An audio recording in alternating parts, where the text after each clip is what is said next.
Students, I am Alisha from Gyan Uday Gyan starting the next question of exercise 2.2. आज हम chapter 2 के exercise 2.2 का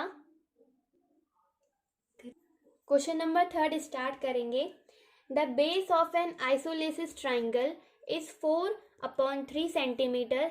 the parameter of the triangle is 2/15 centimetre. What is the length of either of the remaining equal sides. तो इस question में हमको पूरे isosceles triangle के बारे में पूछा गया है. तो पहले हम जान लेते हैं कि आइसोलेसिस ट्राइंगल होता क्या है ना. तो इसको समझाने के लिए एक डायग्राम बना देती हूँ मैं आपके लिए.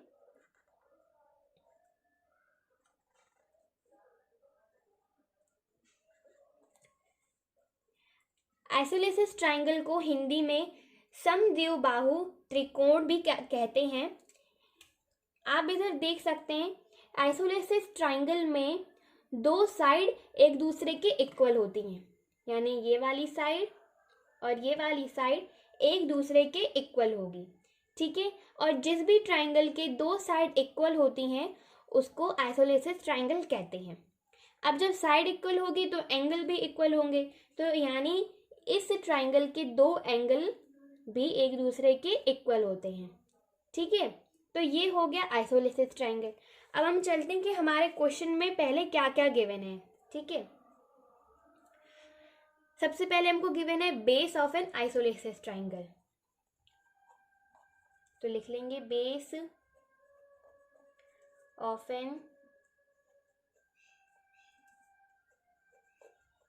Isosceles triangle. क्या गिवन है हमको बेस 4/3 सेंटीमीटर.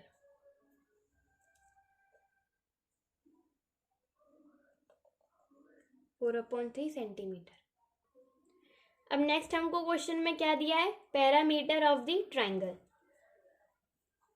तो पैरामीटर ऑफ द ट्राइंगल लिख लेंगे.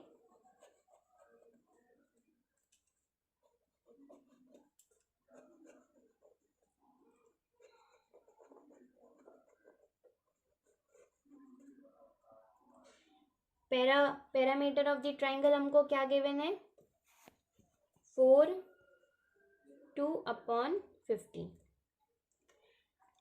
What is the length of either of the remaining equal sides.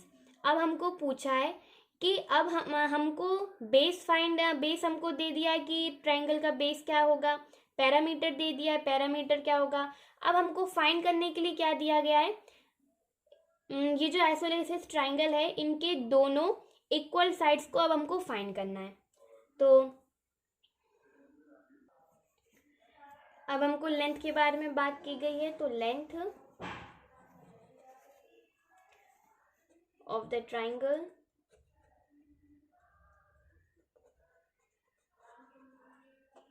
Length हमको फाइंड करनी है यानी क्वेश्चन मार्क. अब हमको आइसोलेसिस ट्राइंगल का बेस गिवन है 4/3 है ना, 4/3 centimetre.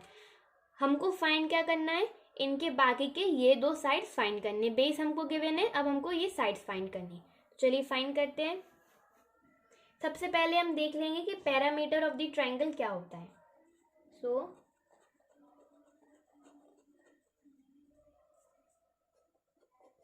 Parameter of isosceles triangle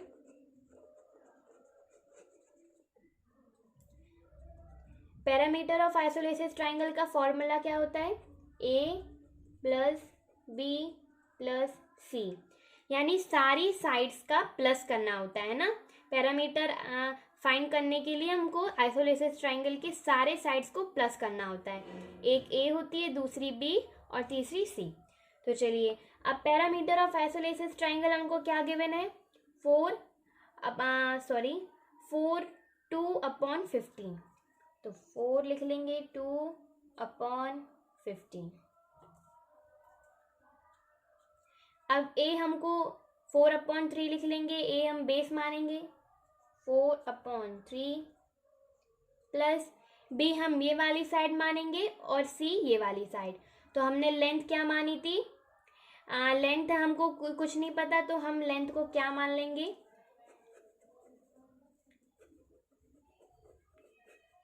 late the length be x।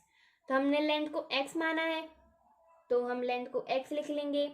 अब जैसे कि हम जानते हैं कि आइसोलेसिस ट्रायंगल की दोनों साइड्स इक्वल होती हैं, तो यानी अगर एक साइड हमारी x है तो दूसरी साइड हमारी क्या होगी, वो भी हमारी x होगी, क्योंकि वो एक दूसरे के इक्वल है।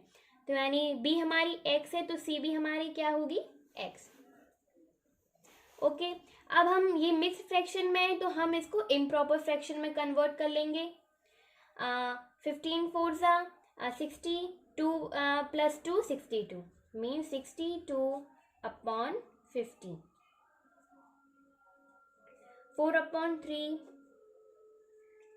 प्लस, अब इधर x + x है तो ये हमारा 2x हो जाएगा, x + x 2x। अब हम इसको सॉल्व करते हैं। 62/15, ये 4/3 तो हम इसको इधर लेकर आएंगे, ये पॉजिटिव का है तो ये क्या हो जाएगा, नेगेटिव का हो जाएगा, -4/3 = में 2x रहेगा हमारा। अब हम 15 और 3 का एलसीएम लेंगे, तो जो एक दूसरे से मल्टीप्लाई हो सकते हैं, एक ही टेबल में आते हैं, तो उनका हम जो बड़ी डिजिट होती है हम वो एलसीएम के तौर पे ले लेते हैं। तो ये बड़ी डिजिट हमारी 15 है तो 15 ले लेंगे। 15 1 = 15, 15 के टेबल में 15 1 टाइम आता है तो 62 से 15 1 टाइम मल्टीप्लाई होगा, 62 1 = 62 माइनस 3 के टेबल में 15 आता है 5 टाइम, सो 5 × 4 5 4 = 20 = 2x। अब 62 - 20, 2 6 - 2 42/15 = 2x। अब हम क्या करेंगे, अब हम 2x 2 को, अब हमको x की वैल्यू फाइंड करनी, तो हम 2 को नीचे ले आएंगे ना, मल्टीप्लाई के फॉर्म में नीचे ले आएंगे। तो क्या करेंगे, 52 15 × 2, 2 नीचे आ गया है, x हमारा = के बाहर चला गया है। अब हम क्या कर सकते हैं, अब हम इसको कैंसिल कर सकते हैं। तो ये हमारा किससे कैंसिल हो जाएगा, 3 से कैंसिल होगा, या इधर आ जाएगा 5 और इधर आ जाएगा, ये हमारा 3 के टेबल से कटा है, 3 5 = 15 और ये हमारा 42, इधर आ जाएगा हमारा 40। अब हम नीचे अब हम चलते हैं, इधर हमारा 14 है तो ये 14 एज इट इज ऊपर आएगा, 5 × 2 5 × 2। अब हम फिर से इसको कैंसिल कर सकते हैं, 2 के संग हमने 14 को कैंसिल किया है, 2 7 = 14 = x। 7/5 = x। तो ये हमारी x की वैल्यू 7/5 आ गई है। अब जैसे हमको पहले क्वेश्चन में पैरामीटर मिक्स्ड फ्रैक्शन में दिया गया था, ऐसे ही हम इसको भी मिक्स्ड फ्रैक्शन में कन्वर्ट कर सकते हैं। तो डिवाइड कर लेंगे, ओके, 5 1 = 5, 7 - 5 2, इसको मिक्स्ड फ्रैक्शन में लिख लेंगे, 1 2 5, और ये हमारी x की value. So this is the answer of the third question of exercise 2.2. Thank you and have a nice day.